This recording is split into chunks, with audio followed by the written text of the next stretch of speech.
Well, welcome. My name is Sam Gregg. I am the Director of Research at the Acton Institute, and it's my pleasure to welcome you to what will be effectively a two-day conference entitled Crisis in the Public Square, a Response from the Kuyperian Tradition. Those of you who are familiar with the Acton Institute will know that the Acton Institute for a long time has been very involved in exploring and elucidating the Dutch Reformed tradition and its significance and impact upon the public square, both in the United States but also in Europe as well. And I think that will be reflected very much in the speakers and many of the topics that we'll be considering over the next few days.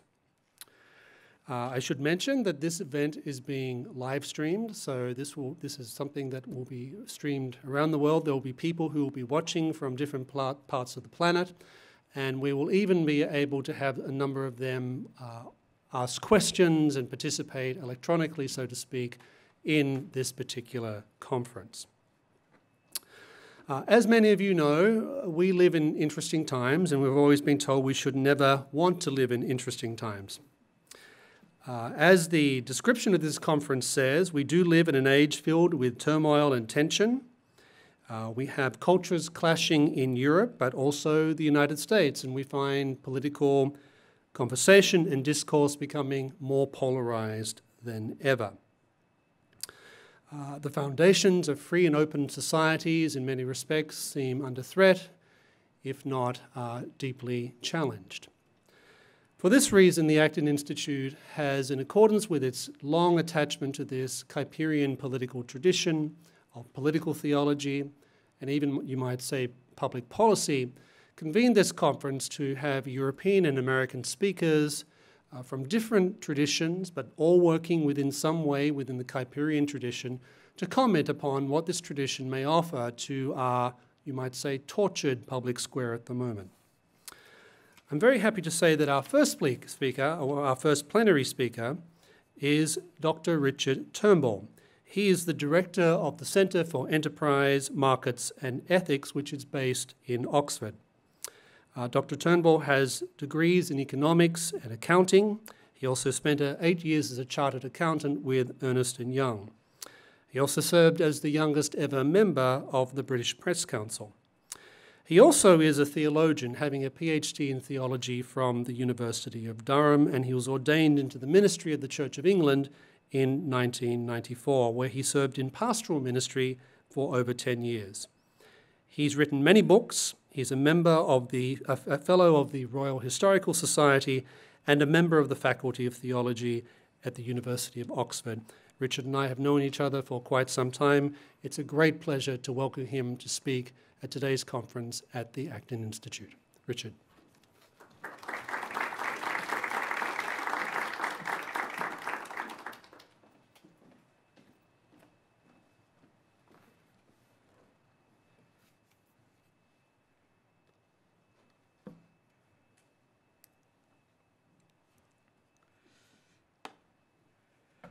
Well, thank you very much, Sam, and good afternoon and greetings from the United Kingdom.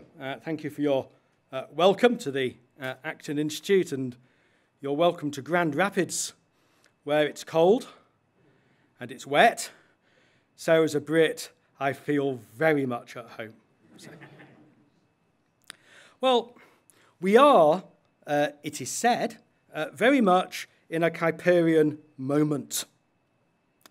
Translations of his work from Dutch, obviously one of the features of a conference like this and the setting that we're in, an increasing volume of secondary literature, conferences such as this one, a greater priority being given to ideas of worldview.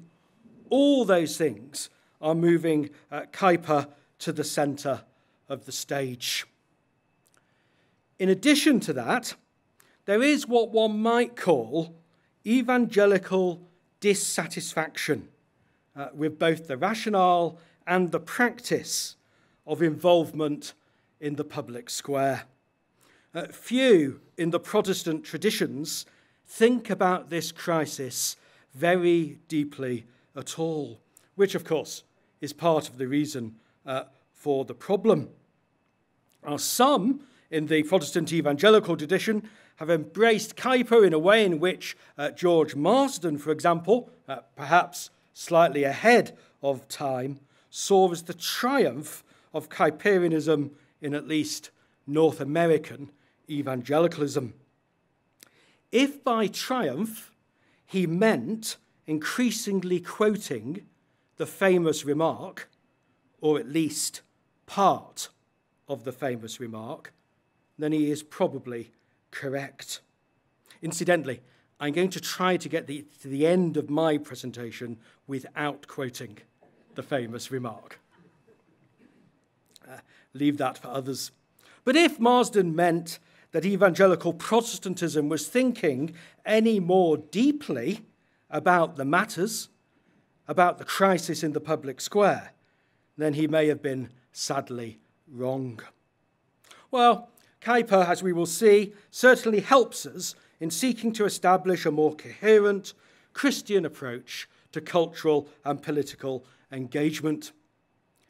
He provides insights and tools which are of enormous benefit in the recovery of this motif. He was aware in his day, as we are in ours, of the intellectual weakness of Protestant engagement. This is what Kuyper said. Protestantism alone wanders about in the wilderness without aim or direction, moving hither and thither without making any progress. No sarcastic laughter from my Catholic friends in the audience, please. This was a critique from within the tradition of one's own tradition. Protestantism alone wanders about in the wilderness without aim or direction, moving hither and thither without making any progress. And one of my objectives in my talk this afternoon is really to think about why that is and how we might be able to change the narrative, a little bit at least, with Kuyper's help. Care is required. Kuyper regularly refers to the Calvinism of North America, Switzerland, the Netherlands, and the United Kingdom. It is not at all clear that anything remotely resembling a Kuyperian worldview has prevailed in any way. Kuyper's exposition of sphere sovereignty, for all its benefits, remains relatively superficial. The countries cited by Kuyper have travelled a long way from any form of Christian polity. And it remains an open question whether Christian democracy as a political force, always a European project, never taking hold in Britain or America, it is at least an open question whether that project can be viewed as successful. You've probably worked out my own prejudices there by distinguishing Britain from Europe, but Christian democracy has never taken hold in Britain as a political force, and I don't think it has in North America either, and yet in mainland Europe there has been this phenomenon. Yet, as James Bratt remarks, even if he were only a historical curiosity, Abraham Kuyper would be remarkable. And that's why Kuyper is our conversation partner today. On the 12th of September 2018, the Archbishop of Canterbury, Justin Welby, delivered a speech to the annual Trades Union Congress.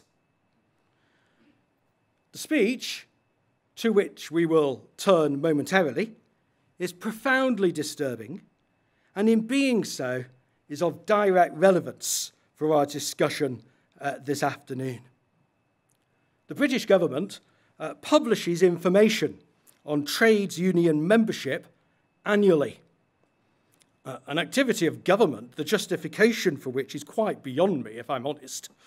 But nevertheless, what we discover is that the number of employees who were trades union members in 2017 was just over 6.2 million, or 23.2% of the British workforce of just over 30 million.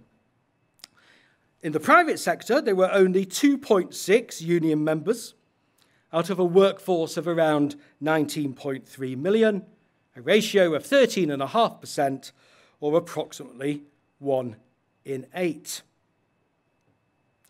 From a peak of 13 million members in 1970, overall union membership in the UK has fallen by more than 50% over the last 50 years. A rate of decline matched only in some parts of the Christian church. The same set of statistics also show that over 50% of public sector state employees were unionised, and that unionisation was more heavily concentrated amongst the highly educated, higher earning and professional sectors of public employees. Such high levels of unionisation amongst high-earning public sector workers, who in all other respects invest the government for being such an effective agency of economic and social progress, is yet another conundrum. So when the Archbishop asserted that, quote, unions will bring people together, and that the TUC, the Trades Union Congress, had been instrumental, quote, in reducing inequality, challenging injustice, and speaking up for the poor, the marginalised, and the oppressed, he presumably understood that he was speaking to a small elite that did not actually represent the workers at all. The politics was depressingly familiar. The Archbishop described Mary's song as revolution in immortal verse, and that the Bible is political from one end to the other, and that Jesus was highly political. We toured round the gig economy and 0 hours contracts. The Archbishop described as simply the reincarnation of an ancient evil. The oppression of minorities, xenophobia, and economic justice. It's always xenophobia. It's never a rational discussion about the merits and complexities of migration. It's always xenophobia. We were lectured on the non-payment of taxes by Amazon. Actually, Amazon pays a great deal of tax. Pays a great deal of tax on its payroll, and it collects a great deal of tax on behalf of the government in terms of value-added tax and employee payroll taxes. And indeed, we were lectured on the non-payment of taxes by the rest of us. The Archbishop said, not paying taxes speaks of the absence of commitment to our shared humanity, to solidarity and justice. I'm afraid it doesn't actually, Archbishop. One characteristic of the left, alongside being bad losers, is that they simply try to exhaust us with their never-ending litany of perceived injustices and oppressions. Why does any of this matter? Why have I just spent 5 minutes giving you the story of the Archbishop of Canterbury's speech to the Trades Union Congress? Why does this represent the very crisis in the public square that we are seeking to address? Why, apart from disagreeing with the Archbishop's politics, which I do, did this speech make me feel so profoundly uncomfortable? The Archbishop, with his talk of revolution, justice, equality, and oppression, thought he was being prophetic.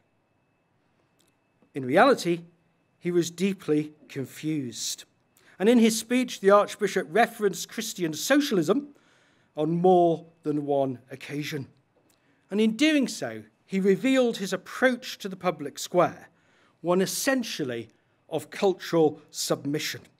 The real transforming power lay not in the gospel as a force of either spiritual or social renewal, but in a socialist political agenda. One's discomfort or otherwise, therefore, stemmed from the degree to which one did or did not agree or disagree with the Archbishop's politics. And that, of course, is no basis for Christian engagement in political and public discourse. You see, what I've been trying to illustrate with that story is how Protestants have become extraordinarily lazy in articulating a framework for engagement in the public square. But before asking whether, or at least the extent to which, Kuyper and the Kuyperian tradition can help us develop a new paradigm, we need to review the various approaches adopted within Protestantism. So let me turn then to a description, albeit brief, and in many ways, much of the material I will illustrate here will probably be familiar to you in conceptual theory, but I think it's important that we get it all out in one place so that we can understand the range of frameworks that are used so that we can then come and look at the Kuyperian framework and assess the strengths and the weaknesses and so on. And clearly some of these approaches will resonate more than others when we come to look at Kuyper. And as you will see, essentially these approaches represent differing conceptions of the relationship of nature and grace. So first of all, Luther's two kingdoms. Luther, as many of you will know, conceived of two kingdoms, the temporal and the spiritual, the temporal and the eternal. The two kingdoms stand alongside each other under the providence and sovereignty of God and are different but are not hostile to each other. Each has their respective roles. Humanity lives in the earthly kingdom, yet hopes for the eternal. Consequently, the calling to particular offices or stations in the temporal kingdom is the way in which humanity serves God. Our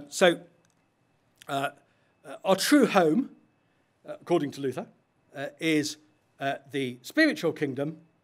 The reality of life is we live in an earthly kingdom, and therefore we have to figure out how we are going to live in that earthly kingdom. The two kingdoms are sort of equal, but actually they're not quite equal because really the spiritual kingdom is where the action is. And that's something I'll come back to when we look at Kuyper. Paul Outhouse, in his The Ethics of Martin Luther, describes the concept in this way. In this context, God has established two governments, the secular as the spiritual and the secular or earthly, temporal, physical. This secular government preserves external secular righteousness. It thus also preserves the world.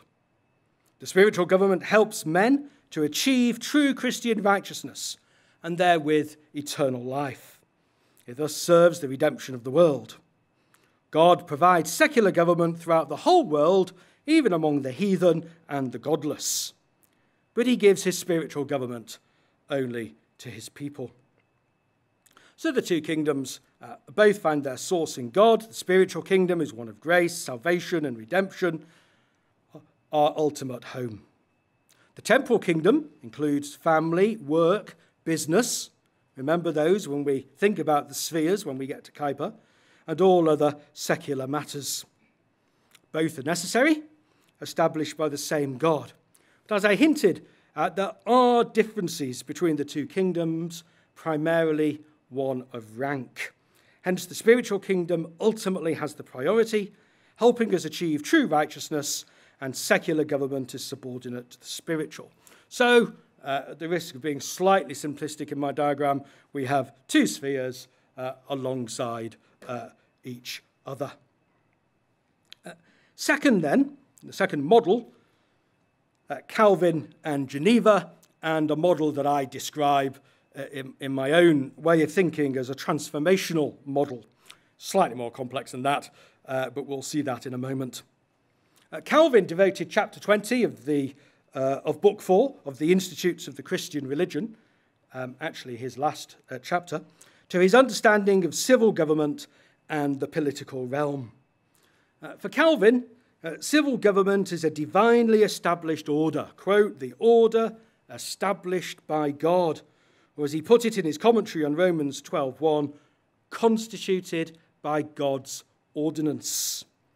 The magistracy, civil government, he argues, is appointed by God as the legitimate and just government of the world and is ordained by God for the well-being of mankind.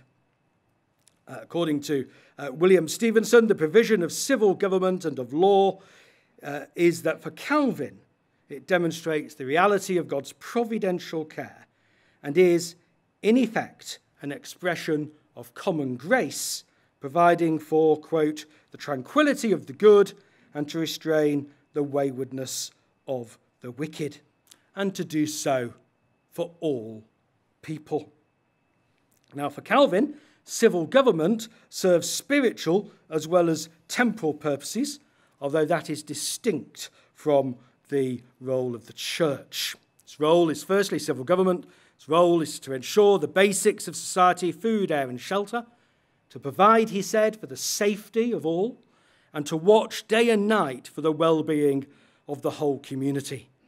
And secondly, to ensure the public manifestation of religion.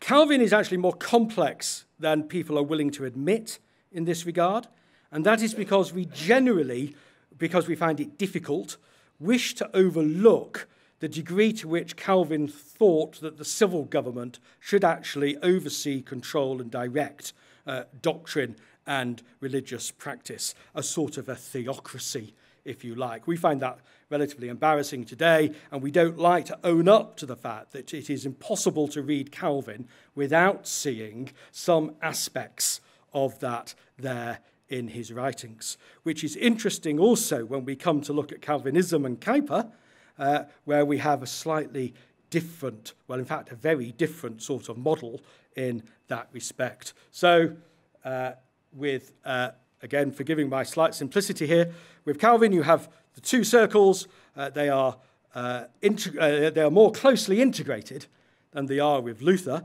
but clearly over the centuries, different approaches to this transformational model have taken different emphases. So the closer the two circles are together, the more you are with a theocracy, and so on and so forth. Most evangelicals have adopted a transformational model that has an overlap rather like that. Examples would be William Wilberforce, the Earl of Shaftesbury, in the 19th century England.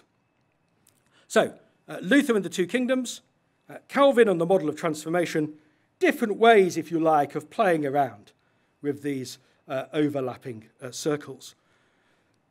Thirdly, pietistic separation. Calvin was, among other things, resisting an extreme form of Anabaptist pietism.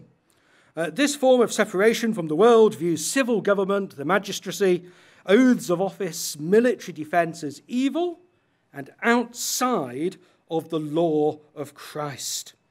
So the Schleitheim Confession of 1527, written by Michael Sattler, commands us, quote, to withdraw from Babylon and the earthly Egypt, and regards involvement in civic affairs as, quote, flat contradiction to the command of God. The Christian should neither lift the sword nor stand in judgment in worldly disputes.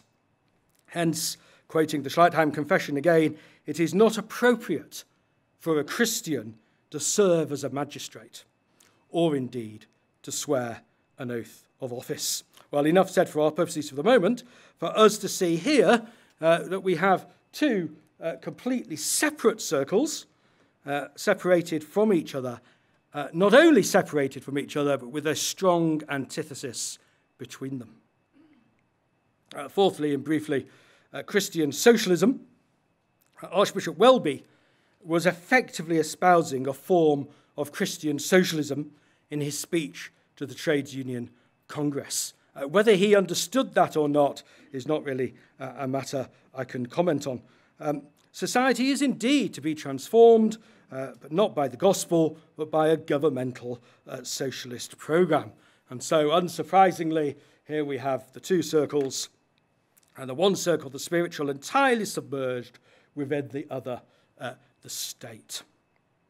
So, how might we summarise these approaches?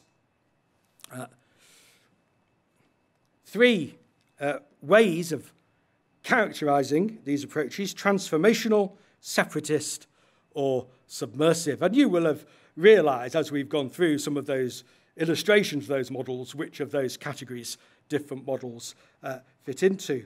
Or, to use the typology set out by Craig Bartholomew, adjusted slightly by me as I go, we can have grace alongside nature, which is the Lutheran model, grace within, or I prefer transforming nature, which is Calvin, grace against nature, the Anabaptist separatist model, grace equals nature, or perhaps better, grace under nature, the liberal model.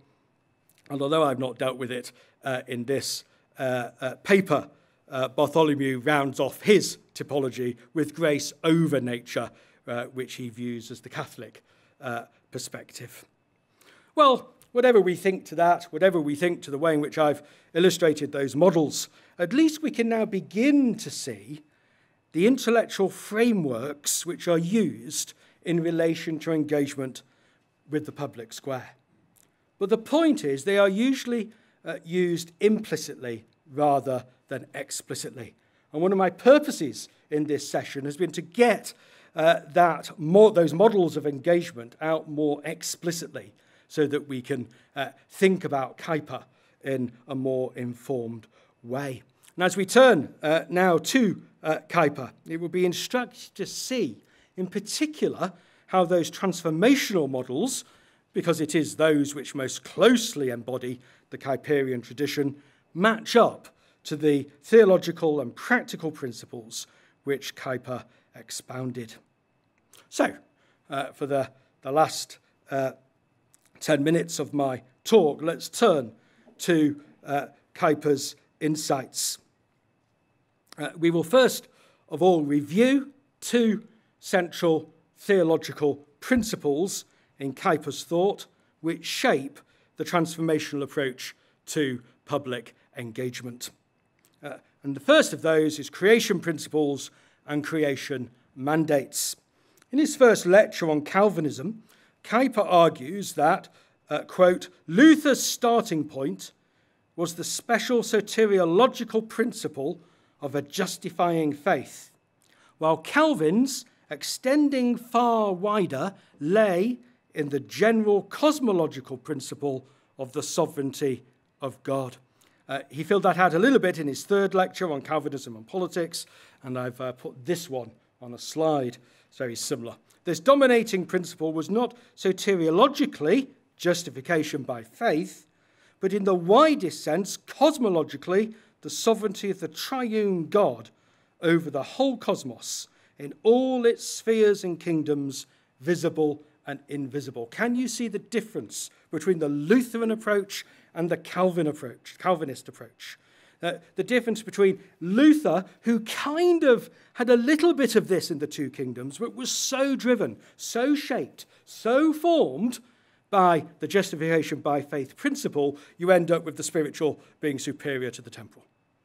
And Calvin, second-generation reformer, not a first-generation reformer like Luther, the argument over justification by faith has been won, if you like, within the Reformed traditions, and Calvin is able to expand from that to think about the matter much more as a cosmological principle, a principle drawn from creation. And it leads to a very, very different outcome. The debate within Protestant, indeed within Christian traditions, over what Paul Ricoeur refers to as what degree of independence is to be accorded the doctrine of creation in relation to the fundamental soteriological affirmation that is assumed to run through both testaments of the Bible, crucially shapes the approach to to public engagement. Now, just thinking very briefly ecumenically in today's context as well, I hope you can also see that a proper informed debate about creation mandates and creation principles is also going to be an area of fruitful discussion between Reformed and Catholic traditions in our quest for understanding our engagement in the public square. But I need to carry on. The second principle, indeed derived from the first, is that, of course, of common grace. Well, I will have managed to get through this talk without quoting the famous inaugural address quote, but I will not have succeeded in getting through without referring to common grace. So Kuyper argues the curse is restrained by grace. God has instituted the magistrates by reason of sin. All authority of government, he says, derives from the sovereignty of God alone. That would be familiar from what we've heard so far. And, quote, the magistrate is an instrument of common grace to thwart all license and outrage and to shield the good against evil. So common grace preserves, at least to some degree, creation after the fall. And as a consequence of sin, it is common grace that institutes order and regularity for the good of all. Note, institutes order and regularity for the good of all, not just for the good of the saved, not just for the good of the elect. So common grace upholds and underpins the creation mandates. Now, Kuyper understood perfectly that a framework for engagement in the public realm required an understanding of the relationship of nature and grace, which, of course, takes us back to those various models of Protestant engagement. And Kuyper here provides us with the tools. However, the consequences of those two theological principles, creation mandates and creation principles, and common grace, are far-reaching, and we should just take a minute or two to reflect upon them. The first positive consequence is that, quoting here from the Stone Lectures, from the Lectures on Calvinism, is that the duty is now emphasized of serving God in the world in every position of life. I'm going to repeat that because even though it's simple and straightforward, it's very important. The duty is now emphasized of serving God in the world in every position of life. But I hear you say, isn't that what Luther said? Well, of course, Luther said something quite similar, but you've got to remember that Luther was driven by what's the truly spiritual vocation, what's the truly spiritual future, what's the truly spiritual home. What Calvin and Kuyper here enable us to do, and this is probably one of the greatest strengths that Kuyper brings to this argument, is a truly, to some degree, worked out understanding of how we serve in the temporal kingdom. This, in fact, is the beginning of ethics. If there is no theological, spiritual rationale for our service in the temporal kingdom, the earthly kingdom, then there is no spiritual or godly rationale for how we behave in that kingdom. And so Kuyper, wherever man may stand, whatever he may do, to whatever he may apply his hand, in agriculture, in commerce, and in industry, or his mind in the world of art and science, he is in whatsoever it may be, constantly standing before the face of God. He is employed in the service of God, he has strictly to obey God, and above all, he has to aim at the glory of God. So here you can see the beginnings of sphere sovereignty, to which we will turn to conclude this lecture in a moment or two. But the second consequence, which I do want to deal with, first consequence of those theological principles is this serving of God in the temporal world, in the earthly kingdom. The second consequence, however, is the failure in significant parts of Protestantism to understand these principles, which has led to what Craig Bartholomew refers to as a false dualism with radical ethical implications. The spiritual is raised above the temporal. As David Miller says in his book, God at Work, whether conscious or unintended, the pulpit all too frequently sends the signal that work in the church matters, but work in the world does not. Now, a further consequence of this is that work can come to be viewed entirely in instrumental terms. In other words, rather than containing intrinsic meaning and purpose, its true rationale is primarily to provide support for the true spiritual work of the spiritual kingdom. That is the end of ethics. If work has no intrinsic value, there is then nothing to guide and shape how we conduct ourselves. So what is the role of a wealthy banker, a wealthy lawyer, or a wealthy accountant? It is simply to provide the finance for the people doing the real work in the life of the spiritual kingdom. That is the end of ethics in banking, accountancy, and law. You need to provide a rationale for that work in the earthly kingdom. And in fact, nothing could be further from the historic Protestant position of vocation and calling. Indeed, one might even say the contemporary Catholic position too. The intrinsic value of work and, of course, the Kuyperian motive of God's sovereignty and providence covering every single aspect of human life. So the final thing for me to deal with is just to make a few comments on sphere sovereignty. Kuyper argues that from Calvinism developed a given form for political and social life, for the interpretation of the moral world order and the relationship of Christianity and the world. I think I've put this one up, I have. We understand hereby that the family, the business, science, art, and so forth are all social spheres, which do not owe their existence to the state and which do not derive the law of their life from the superiority of the state, but obey a higher authority within their own bosom, an authority which rules by the grace of God, just as the sovereignty of the state does. Well, that's a kind of basic exposition from Kuyper of sphere sovereignty. The diagram will be sort of familiar to you in the way it's represented. Firstly, let me comment on the spheres. Each sphere of human life and existence is independent, to be honoured and to glorify God. They represent aspects of the organic life of society as opposed to the more mechanistic functions of government. They have nothing above them except God. Kuyper said, the state cannot intrude here and has nothing to command them in their domain. The sovereignty of the spheres derives directly from God and is not mediated in any way. The spheres have their own identities, tasks, prerogatives, are to be honoured in their own right. It is not the business of government to grant rights to these different spheres, but to recognise their own independent rights. Second, the role of government.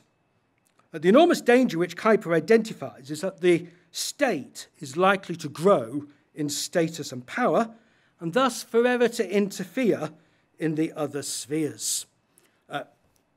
You notice I've put them all at the same size. The real debate about sphere sovereignty is what happens when they're not all the same size. So Kuyper argues the government, he says, is always inclined with its mechanical authority to invade social life, and added that the state may never become an octopus which stifles the whole of life. So you see this concern that he has about the size and the role of the state. Government does have a proper role. You know, I'm sometimes, I don't know if accused is the right word, but maybe it is, or sometimes those of us who believe in sort of minimalist approaches to state intervention in life, you know, are accused of, at best, being libertarian, but almost of being anarchists. And I think it needs to be said, those of us who do not believe in an excessive role for the interference of the state in the other spheres of life, that does not mean we do not believe there is a role for government. It is that we believe there is a proper, limited by law, role for government. It doesn't mean we're anarchists. It means that we want a proper and proportional view of the role of the state. And that's exactly where Calvin and Kuyper are. government does have a proper role. It does in Calvin, it does in Kuyper, it does in accordance with common grace. The role of government in respect of the spheres is to maintain the boundary lines, to defend the weak against the powerful, and to unite for all the maintenance, financial and otherwise, of the natural unity of the state, says Kuyper, through the rule of law. Actually, that's quite vague. And that allows me to come now perhaps to my final point, a brief evaluation, which will act as the overall conclusion for the whole paper. Let's deal with the critique, first of all. Kuyper was far less precise than his interpreters sometimes suggest.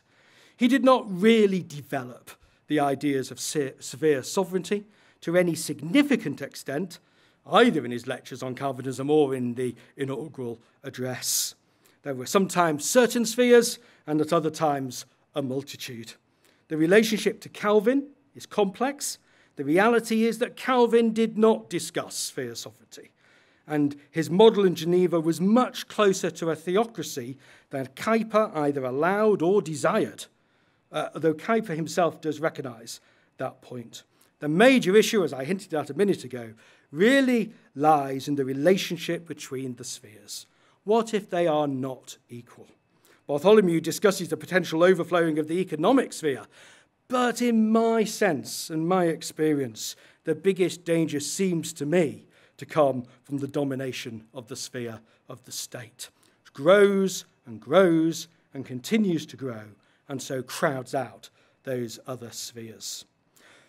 So positively, Kuyper has reclaimed for us creation principles and common grace, abandoned by Protestantism, and has at least opened up the possibility of a new paradigm of engagement in the public square, which avoids both the sharp antithesis of the spiritual and the temporal in the separatist models, or the submersion under the power of the state in the socialist models. The recognition of independent spheres all under the sovereignty of God is a powerful motif for Christian discipleship and indeed for ethical behaviour.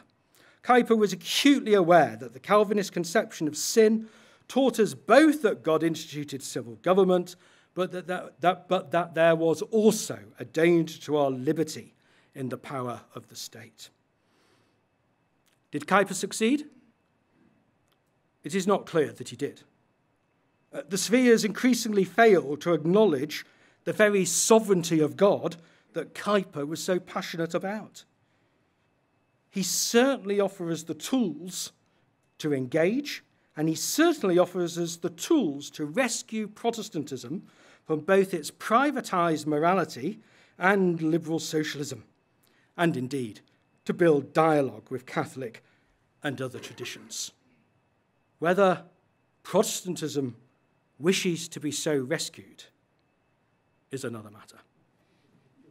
Thank you.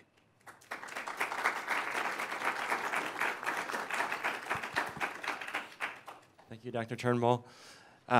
So my colleague Josh and I will have the microphone on either side. We have time for question and answers for about 15, 20 minutes. And if you would just wait to have the microphone in front of you before you ask the question, we'd appreciate it, just so we can capture it in the recording.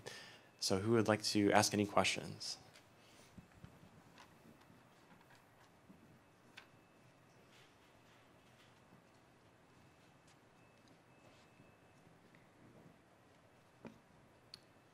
Thank you, Dr. Turnbull. I'm Bruce Ashford from Raleigh, North Carolina. I was wondering if you could speak just a little bit further to the Anglican reception of Kuyper, maybe worldwide or in the UK. Thank you. So that's a very interesting question. Bruce probably recognises the complexity of it, which is why he asked it in the first place. So just so that everyone heard, the question was Anglican perceptions of Kuyper, particularly in the UK. I will try to summarise this in a minute and a half in the benefit of having a wide range of questions. I could talk for a very long time about it, but you don't want me to do that. The first thing you've got to recognise in answering that question is the complexity of Anglicanism in the United Kingdom. And forgive me for slightly diverging, but I will just take a minute to explain a little bit about Anglicanism in the United Kingdom, because I can't answer the question without actually doing that. Whatever your concept of Anglicanism in North America is, it's nothing like that at all in the United Kingdom. There are many shared complexities. There are many theological issues that might be similar, but the actual basis and structure is very, very different. And maybe I can illustrate that in two ways. Firstly is that the foundation documents of the Church of England, which is the Anglican Church in England, are Calvinist and Reformed. I'm an ordained minister of the Church of England. I had to swear my allegiance to the 39 Articles of Religion, the books of Common Prayer, and the Ordinal. I was happy to do that because that committed me to a moderate version, for example, of predestination, an emphasis on justification by faith and through grace, justification by grace through faith, and an understanding of the sacraments as the two dominical sacraments. Sorry for those of you who don't quite go along with that, but the two dominical sacraments and the nature of a church being where the word of God was faithfully preached and the sacraments properly administered. So the Church of England is established in a strongly reformed historical position. One consequence of that is there has always been a very strong reformed, even Puritan emphasis within the life of the Church of England. So, for example, I stand in that tradition myself. I mean, I'm eclectic in my interests and I'm eclectic in my friendships and all the rest of it, but that's the tradition I stand in. The other point just to make before then just linking it to Kuyper is that perhaps the other way of illustrating it is the Presbyterian Church in England is almost non-existent in England. That's not quite true in Scotland. It's a different issue there. In England, there is only one Presbyterian church of any significance, one Presbyterian denomination of any significance, which is now so small it's dropped off the list of church statistics. It's a church known as the United Reformed Church. It has two characteristics. It's neither united nor reformed. And its membership is tiny. Why do I tell you that? It means that anyone in English Christian life who has any form of Presbyterian Reformed conviction operates under the umbrella of the Church of England. So the answer to your question is that part of the Church of England is a ready place for reception for Kuyperian insights and interests. Other parts of the Church of England are not. Has that part of the Church of England opened itself to those Kuyperian insights? The answer is only to a brief extent. Why? Because it suffers from some of the unthinking approaches that I've been trying to talk about, and it suffers from a degree of spiritual anxiety over its future, and it also suffers very strongly from that overemphasis of the spiritual life as the true priority. Salvation is all that matters, and therefore loses that insight that Kuyper brings to our life in the public square. I'm really sorry, that was a very long-winded answer, but I just needed to explain a little bit of that context.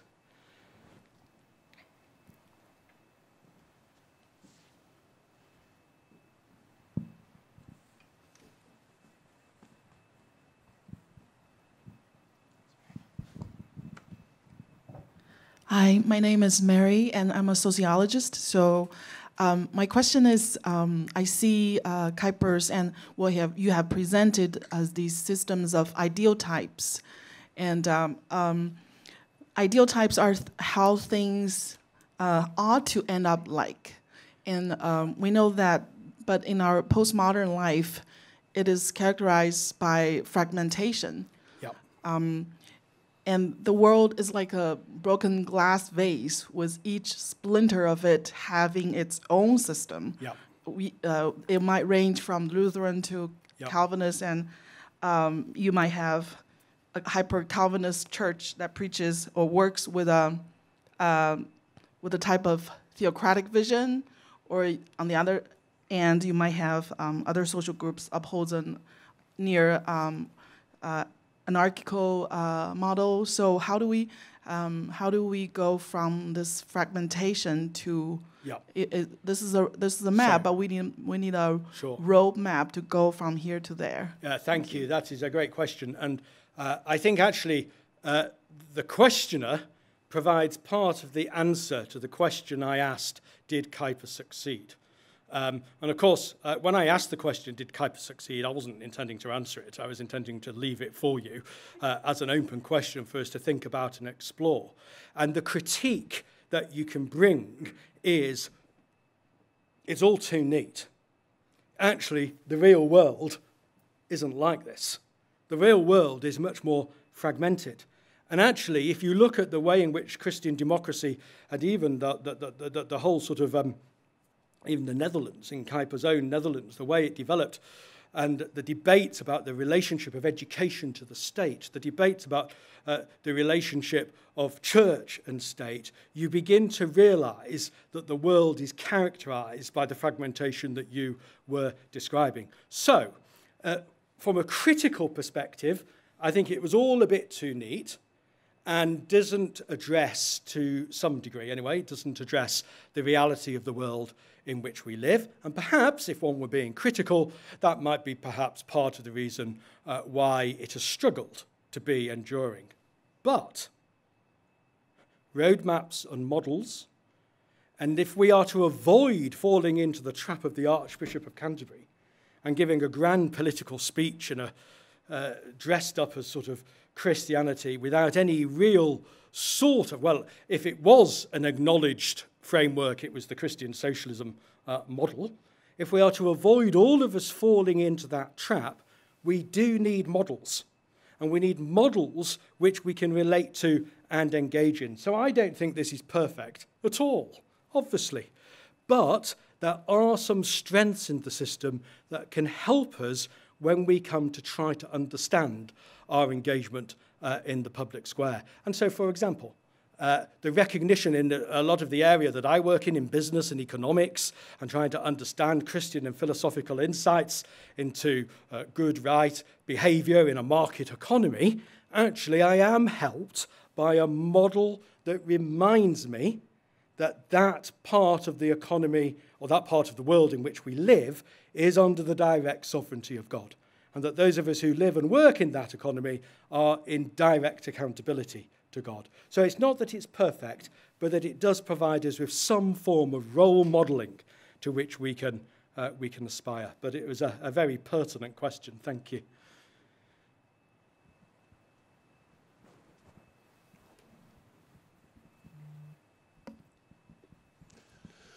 My name is Cliff Badgema. I'm a retired Calvinist minister who has converted to the Roman Catholic faith. And that leads to this question.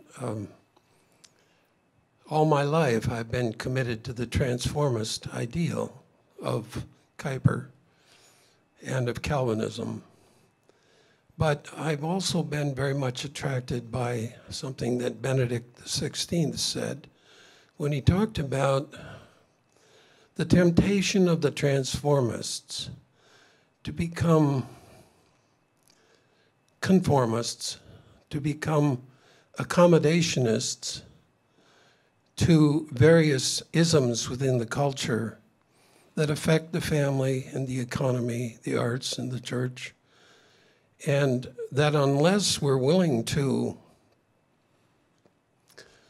shall I say, bring in a bit of separatism into our communal life, especially in the family, in the school. That's why we need Christian schools. It's maybe why we need home education in the family, and why we need to be more willing to follow the model of separating ourselves to a degree, and even when it may mean that the church will in the end have to lose a lot of members because it's returned to some radical commitments to biblical and traditional and classic truths. we have to be willing to become smaller and more colonized in certain senses in order to really, truly be transformational. What do you think about that? Yeah, well, there's a lot that could be said and reflected about in that. I think you're absolutely correct to draw attention to the danger of accommodation. Now, in my own view, that is more the submersion model than it is the transformation model. But you can see, which is why I went back to this rather simplistic diagram, but nevertheless, it's why I went back to this diagram. The two circles are not completely integrated. They are partially integrated. So there will be things in which we stand out over and against the culture. But if we are completely separated from the culture and we have no rationale for our public engagement, then probably we lose the rationale for engagement in the public square. You said at the beginning of your question that you were you paused, I thought, almost at the wrong moment when you said you were a retired Calvinist.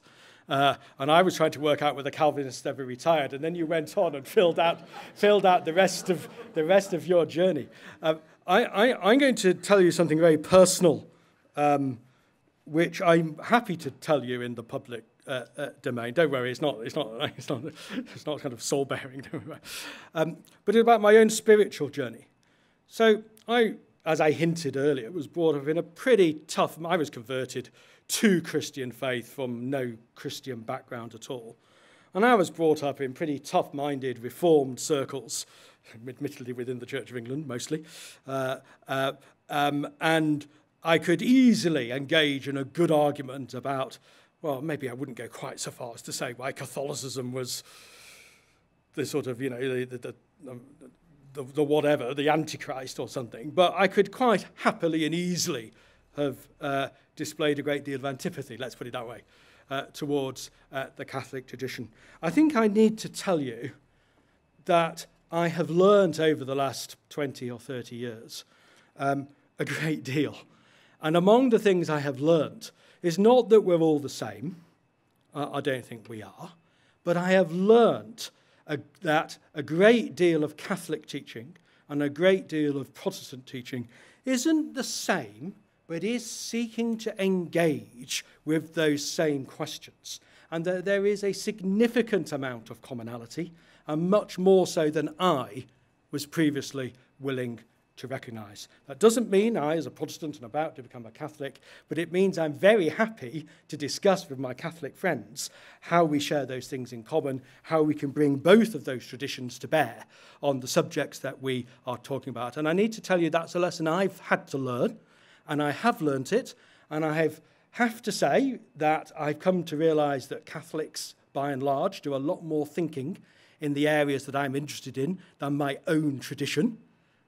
And therefore, the days of going around and sounding off about X, Y, and Z are over. I tell you that partially just to affirm, if you like, that I think we need the strength of our Reformed tradition and the strength of our Catholic tradition to understand better how we engage in the public square. And it's not just either or. And that's what Acton is all about. I'm glad I said what I said in that case. I will be invited to dinner tonight. I'm very pleased to hear. Hopefully.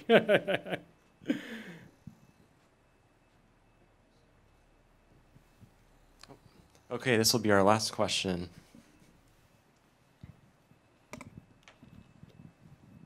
I was just looking at the last model you had with you had 4 spheres up. Yeah, I've as a result of much, study, thinking, reading, whatever, and teaching, I find that model, is that the Kuyper 19th century? There's nothing else.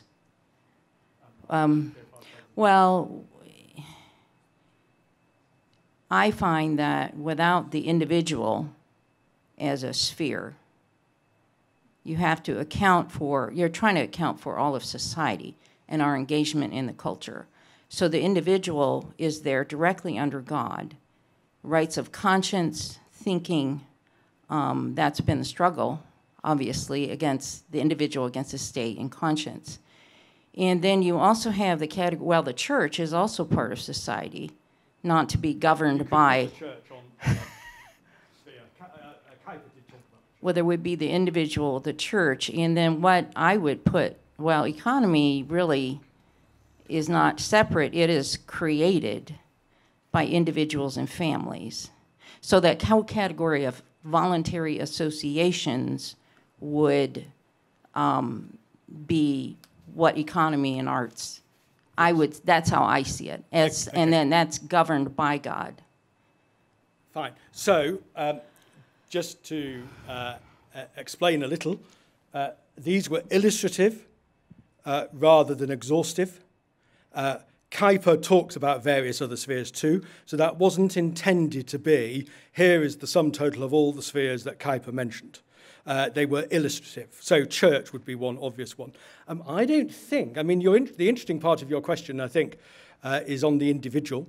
And I suppose the answer lies, I'd have to think about this further, but I suppose the answer lies in that this is a particular model about engagement in society. I don't think it's intended to deny the individual, and clearly we would all recognise the individual and the liberty of the individual as an important aspect. In terms of the economy, arts, family, across all of those spheres, and this is the interesting thing in relation to government, is it seems to me, and this is another thing that unites Catholic and Protestant evangelical teaching, for want of a better way of putting it. I wrote my doctoral thesis on the 7th Earl of Shaftesbury, 19th century English social reformer, who was passionate about the role of the voluntary association.